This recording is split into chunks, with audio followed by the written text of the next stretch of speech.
এই কারণেই আমরা সেই ওষুধগুলি নিয়ে এসেছি যাতে দই খাচ্ছে, মুখটা বন্ধ কর। ভারতের সাশ্রয়ী মূল্যে এটিকে নিয়ে এসেছে ম্যানকাইন্ড ফার্মা। ইস, মুখটা করেছে দেখো। দই খাচ্ছে না কি খাচ্ছে আমি বুঝে উঠতে পারছি না।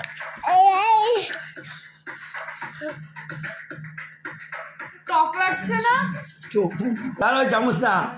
ডায়াবেটিস কন্ট্রোল করার জন্য আপনি বাবার সাথে বসে দই খাচ্ছে। পাপা দেখি টেস্টটা কেমন, কেমন টেস্ট?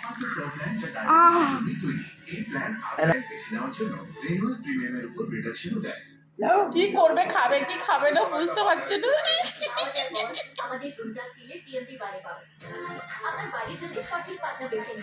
ভালো ভালো ভালো। state of the art infrastructure, smart দই খাওয়ার মোমেন্ট।